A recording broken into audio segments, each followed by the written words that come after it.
সবাইকে শারদীয় শুভেচ্ছা জানিয়ে আজকের রেসিপি শুরু করছি। আজকে আমি দেখাবো আপনাদের কাতলা মাছের কোপ্তা কারি। এখানে আমি 4 পিস মানে কোলের কাতলা মাছ আমি ভেজে নিয়েছি। আর এখানে একটা বড় পেঁয়াজ সাইজের পেঁয়াজ নিয়েছি, একটা টমেটো নিয়েছি বীজ ছাড়িয়ে, 1 ইঞ্চি মতো আদা নিয়েছি, আর 2টো কাঁচা লঙ্কা নিয়েছি, আর 6 কোয়া রসুন নিয়েছি। এটা আমি মিক্সিতে পেস্ট করে নেব।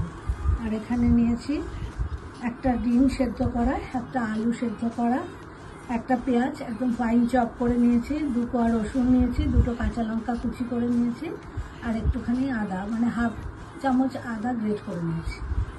তো বন্ধুরা দেখো, এই মশলাগুলো নিয়ে নিচ্ছি, সবজির কাটা মশলাগুলো।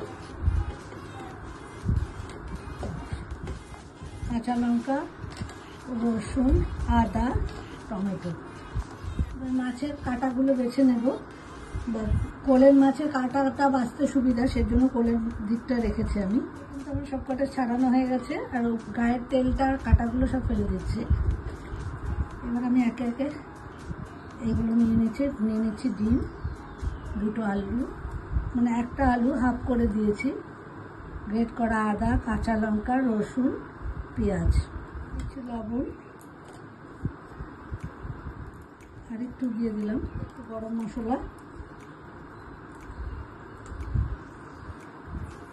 দিয়ে দিচ্ছি 1 চামচ কর্নফ্লাওয়ার, 1 চামচ বেসন, দিয়ে দিচ্ছি একটু হলুদ। এগুলোকে ভালো করে মিশিয়ে নিচ্ছি। সুন্দর কিন্তু একটা ডো তৈরি হয়ে গেল।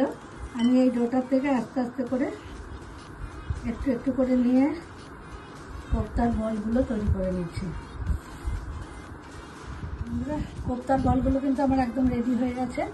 এটা আমি কড়াইতে ছাড়ার সময় করে দিতে পারতাম, কিন্তু আমার সুবিধার জন্য আমি একবারে হাতে রেডি করে নিলাম। তো আমার সাথে থাকুন, দেখতে থাকুন। গরম হয়ে গেছে, দিয়ে দিচ্ছি সাদা তেল কোপ্তাগুলো ভাজার জন্য। আস্তে আস্তে করে আমি সব কোপ্তাগুলোকে ছেড়ে দিচ্ছি। কোপ্তাগুলোকে উল্টে দিচ্ছি, এইভাবে উল্টে পাল্টে লাল করে ভেজে নেব। কোপ্তাগুলো কিন্তু সবগুলোই একরকম ভাবে ভাজা হয়ে গেছে, 4-5টা। এখন আমি তুলে নিচ্ছি। তেলটা আমি সরিয়ে নিলাম, দিয়ে দিচ্ছি একটুখানি 2 চামচ মতো সরষে তেজপাতা, একটা গোটা শুকনো লঙ্কা, আর একটু সাদা জিরে। সুন্দর গন্ধ বেরিয়েছে, জিরাটাও ভাজা হয়ে গেছে। এখন আমি মিক্সিতে পেস্ট করা মশলাটা দিয়ে দিচ্ছি। স্বাদ মতো লবণ, পেঁয়াজ, আদা, রসুন, টমেটোর এই কাঁচা গন্ধটা যাওয়া পর্যন্ত একটু নাড়াচাড়া করে ভালো করে কষিয়ে নেব, প্রায় 2-3 মিনিট ধরে। বন্ধুরা 3 মিনিট বাদে দেখাচ্ছি, মশলা থেকে কিন্তু তেল ছাড়তে শুরু করে দিয়েছে।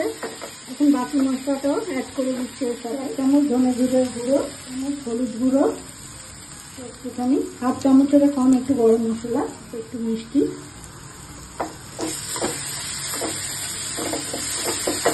ভালো করে একটু নাড়াচাড়া করে নিয়ে মিক্সিং বোলটা ধুয়ে একটু গরম জল দিয়ে দিচ্ছি।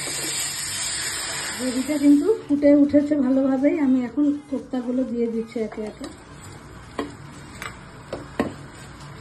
কোপ্তাটা দিয়ে বেশিক্ষণ ফোটাবো না, একটু মাখা মাখা থাকবে, নামিয়ে নেবো, কারণ কোপ্তার মধ্যে গ্রেভিটা টেনে নেবে। ওভেনটা অফ করে দিচ্ছি আমি।